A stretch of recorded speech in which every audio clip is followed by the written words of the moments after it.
গ্রেপ্তারি পরোয়ানা জারির পর আদালতে আত্মসমর্পণ করে জামিন পেয়েছেন চিত্রনায়িকা পরীমণি। 28 জানুয়ারি সোমবার আদালতে জামিন মঞ্জুর করার পর পরীমণির আইনজীবী জামিন নামার প্রয়োজনীয় তথ্য লেখার পর জামিনদারের সইয়ের জন্য কাগজটি প্রস্তুত করেন। তখন পরীমণির পাশে বসে থাকা শেখ সাদী জামিন নামায় নিজের নাম লেখেন।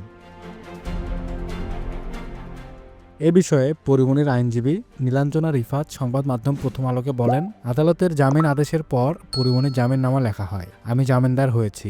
আরেকজন জামিনদার হয়েছেন শেখ সাদী। জামিননামাটি আদালতে জমাও দিয়েছি। আপনি দেখছেন লাইভ নিউজ, যেখানে আপনি পাচ্ছেন সর্বশেষ ও গুরুত্বপূর্ণ খবর সরাসরি। আমাদের সাথে থাকুন, আপডেট থাকুন এবং তথ্যের সাথে এগিয়ে চলুন। শেখ সাদী শোবিজ অঙ্গনে বেশ পরিচিত মুখ।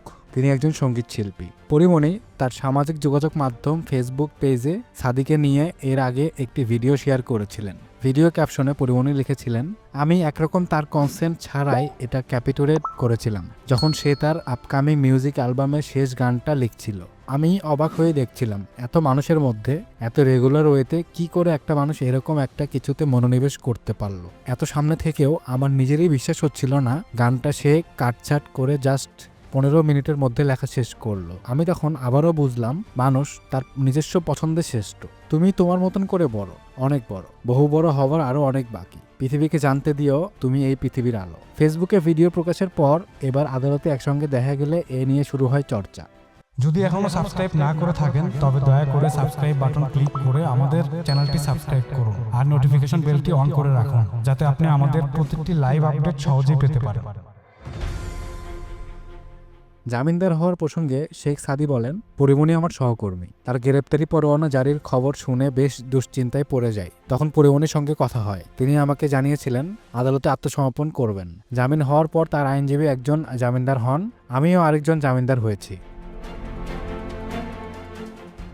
শেখ সাদী আরও জানান, একই অঙ্গনে দীর্ঘদিন কাজ করার কারণে পরীমণির সঙ্গে বেশ আগেই পরিচয় হয়েছিল। তখন থেকে পেশাগত বিষয় নিয়ে তার সঙ্গে নিয়মিত কথাবার্তা হয়। শেখ সাদীর জামিনদার হওয়ার প্রসঙ্গে চিত্রনায়িকা পরীমণি গণমাধ্যমকে বলেন, হঠাৎ করে আমি ভীষণ অসুস্থ হয়ে পড়েছিলাম বলে আদালতে যেতে পারিনি। যখন শুনলাম আমার বিরুদ্ধে গ্রেপ্তারি পরোয়ানা জারি হয়েছে, খবরটি যখন গণমাধ্যমে প্রকাশ পেয়েছে, তখন আমার শুভাকাঙ্ক্ষী ও শুভানুধ্যায়ীরা আমার সঙ্গে যোগাযোগ করেন। এমন পরিস্থিতিতে আমার বন্ধুবান্ধবরা আমাকে সাহস জুগিয়েছে। শেখ সাদীও আমার সহকর্মী। গতকালকে আদালতে শুনানির সময় সে ছিল। জামিন পাওয়ার পর আইনজীবী জামিনদারের পাশাপাশি স্থানীয় একজন জামিনদারের প্রয়োজন হয়। শেখ সাদী তখন জামিন নামায় স্বাক্ষর করে। পরীমণি গণমাধ্যমকে আরও বলেন, একটা চড়াউতরের মধ্যে দিয়ে আমার জীবন চলছে। বিপদের সময় যে পাশে থাকেন সে জীবনের জন্য আশীর্বাদ। আমি এই জীবনে অনেক শুভাকাঙ্ক্ষী পেয়েছি, এখনও আমার অনেক শুভাকাঙ্ক্ষী রয়েছে।